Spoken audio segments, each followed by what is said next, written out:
ایسے ہیں جو دیگر خواتین دیگر ازواج مطہرات کو بھی حاصل نہ ہو سکے۔ حضرت عائشہ رضی اللہ عنہا کا پہلا اعزاز یہ کہ آپ ایسی زوجہ ہیں جو پیدائشی مسلمان، آپ کے علاوہ جتنی بھی رسول اللہ صلی اللہ علیہ وسلم کی زوجہ تھی وہ پیدائشی مسلمان نہ تھی۔ حضرت عائشہ رضی اللہ عنہا نے جب آنکھ کھولی، آپ کے والد، آپ کی والدہ مسلمان، آپ کے والد رسول اللہ صلی اللہ علیہ وسلم کے دیوانے تھے۔ یہ اعزاز صرف عائشہ کو حاصل ہے، اور یہ بھی اعزاز حاصل کہ آپ واحد زوجہ محترمہ ہیں جو کہ کنواری، آپ کے علاوہ جتنی بھی ازواج مطہرات تھیں وہ بیوہ تھی یا مطلقہ تھی۔ اور آپ کو یہ بھی اعزاز حاصل ہے کہ آپ کے نکاح کا انتخاب فرض پر نہیں عرض پر ہوا۔ رسول اللہ صلی اللہ علیہ وسلم فرمایا کرتے تھے، حضرت جبریل امین علیہ السلام ایک سنہری خوبصورت کپڑے میں لپٹی ہوئی تصویر میرے پاس لایا اور مجھے کہا اس کو دیکھو۔ میں نے دیکھا تو مجھے کہا کہ یہ آپ کی ہونے والی بیوی ہے، اور اللہ پاک نے فیصلہ فرما دیا ہے کہ حضرت عائشہ رضی اللہ عنہا کا نکاح آپ کے ساتھ کرنا ہے۔ حضرت عائشہ رضی اللہ عنہا کا یہ اعزاز کہ آپ دنیا پر سب سے پہلی حافظ قرآن خاتون تھی، اور یہ بھی اعزاز کہ آپ سے 2210 احادیث مبارکہ روایت ہیں۔ اتنی کثرت سے احادیث کسی اور خاتون سے روایت نہیں۔ اور آپ کا یہ بھی اعزاز کہ حضرت عائشہ رضی اللہ عنہا خود فرمایا کرتی تھی کہ میرا یہ اعزاز ہے، فرمایا کرتی تھی کہ میرا یہ اعزاز ہے کہ کملی والے کا سر مبارک میری گود میں ہوا کرتا تھا، اور حضرت جبریل امین علیہ السلام تشریف لاتے گویا میری گود میں قرآن اترا کرتا تھا۔ اور فرماتے ہیں یہ بھی میرا اعزاز کہ میں نے ازواج مطہرات میں سے صرف میں نے حضرت جبریل امین علیہ السلام کو اس کی اصلی شکل حالت میں دیکھا، کسی اور زوجہ کو یہ اعزاز حاصل نہیں۔ اور فرماتی تھی کہ یہ بھی میرا اعزاز ہے کہ جب منافقین نے میرے اوپر تہمت لگائی، الزام لگایا، تو پھر اللہ پاک نے قرآن پاک کی آیات میری شان میں اتار دی۔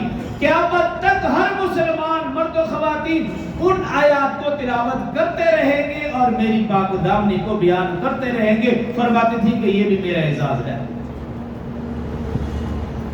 حضرت عائشہ بخاری رحمۃ اللہ تعالی علیہ، ان سے کسی نے پوچھا کہ شاہ جی حضرت خدیجہ بھی رسول اللہ صلی اللہ علیہ وسلم کی زوجہ ہیں، حضرت عائشہ بھی رسول اللہ صلی اللہ علیہ وسلم کی زوجہ ہیں، دونوں میں آپ کیا فرق سمجھتے ہیں؟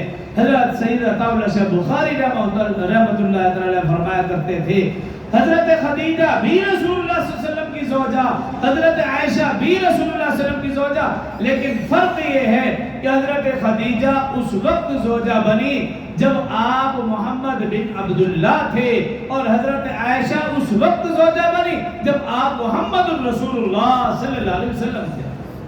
فرمایا کرتے تھے دونوں میں یہ فرق۔ مولا روم رحمۃ اللہ تعالی نے مثنوی شریف میں لکھا کہ ایک مرتبہ حضرت عائشہ اور حضرت فاطمہ الزہرا رضی اللہ عنہما دونوں ماں بیٹی، حضرت عائشہ کی حیثیت قرآن کے مطابق ماں جیسی ہے، اور حضرت فاطمہ رضی اللہ عنہ کی حیثیت قرآن و حدیث کے مطابق بیٹی کی طرح ہے۔ حضرت عائشہ ماں اور حضرت فاطمہ بیٹی، ماں بیٹی کا کوئی جوڑ نہیں، کوئی مقابل نہیں، آپس میں ان کا توازن کیا بھی نہیں جا سکتا۔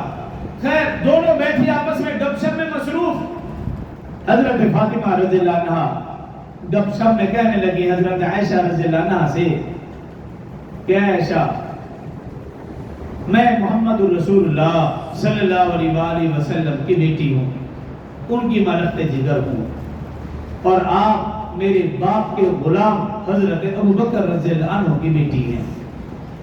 حضرت عائشہ رضی اللہ عنہ مسکرا دی اور فرمانے لگی ہاں بیٹی بالکل تم صحیح کہہ رہی ہو کہ آپ رسول اللہ صلی اللہ علیہ وسلم کی لخت جگر ہو، نور نظر ہو، اور میں ان کے غلام، ان کے دیوانے حضرت ابوبکر رضی اللہ عنہ کی بیٹی ہوں۔ بے شک تم نے سچ کہا، 100% ٹھیک کہا، لیکن یہ موازنہ، یہ مقابل دنیا میں ہے۔ میں تمہارے والد ماجد اپنے شوہر نامدار حضرت محمد الرسول اللہ صلی اللہ علیہ وسلم سے یہ مسئلہ سن رکھا ہے۔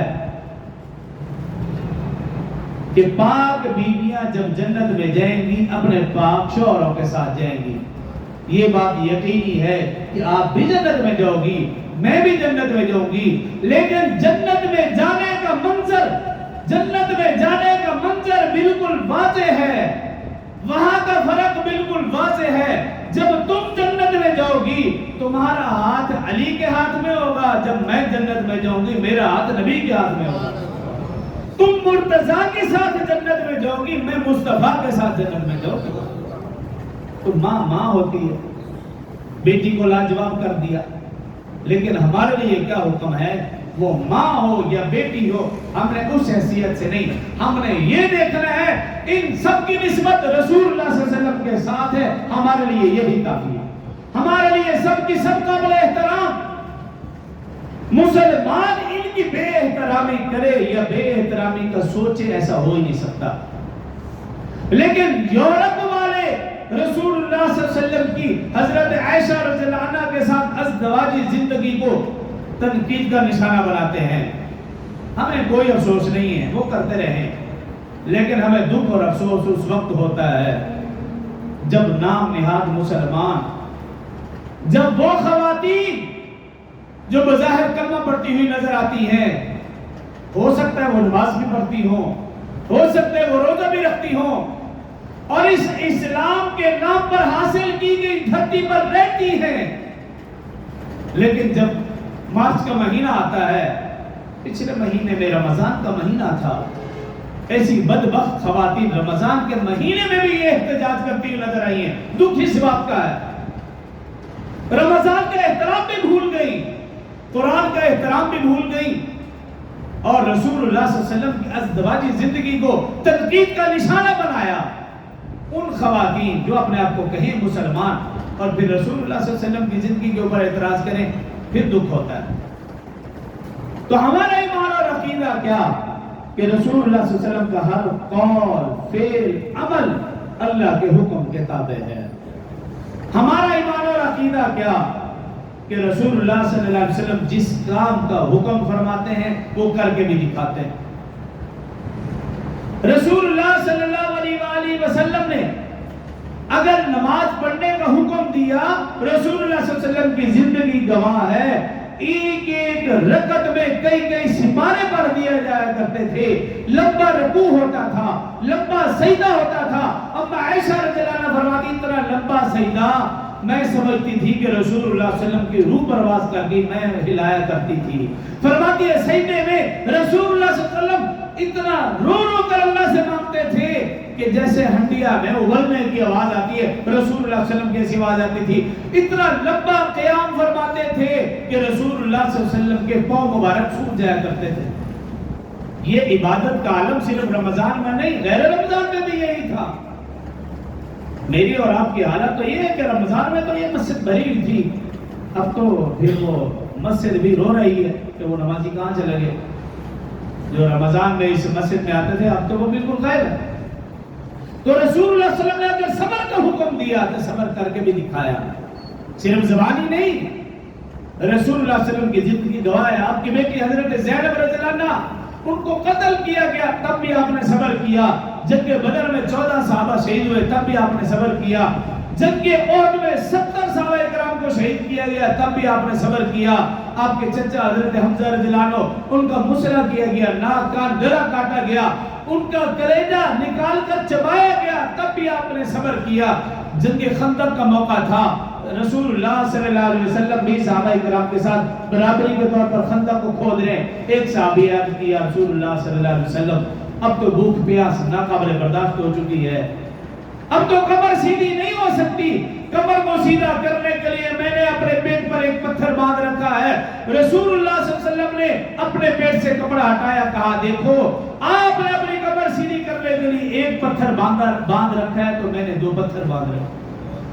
تو رسول اللہ صلی اللہ علیہ وسلم کی یہ زندگی تھی.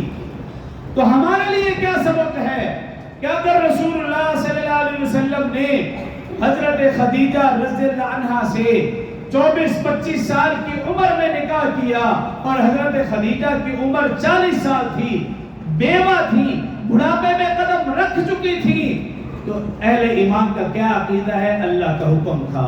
اگر رسول اللہ صلی اللہ علیہ وسلم نے 50 سال کی عمر میں کب عمر عائشہ رضی اللہ عنہ سے نکاح کیا تب بھی اللہ کا حکم تھا. اہل ایمان کبھی اعتراض نہیں کرتا اور بے ایمان ضرور اعتراض کرے گا. بے ایمان ضرور حضرت عائشہ رضی اللہ عنہ پر تہمت لگائے گا، لیکن اہل ایمان اللہ رسول کے حکموں کا پابند ہے. اہل ایمان قرآن و حدیث کو دیکھتا ہے. اہل ایمان رسول اللہ صلی اللہ علیہ وسلم، صحابہ، اہل بیت اعظام، اولیاء کرام کی زندگیوں کو دیکھتا ہے. ان کی زندگیوں کے مطابق اپنی زندگی گزارتا ہے. اور جو بے ایمان ہو وہ پھر کیڑے نکالتا ہے، تنقید کرتا ہے. اللہ ہم سب کو سمجھنے اور عمل کی توفیق دے. وآخر دعوانا الحمدللہ.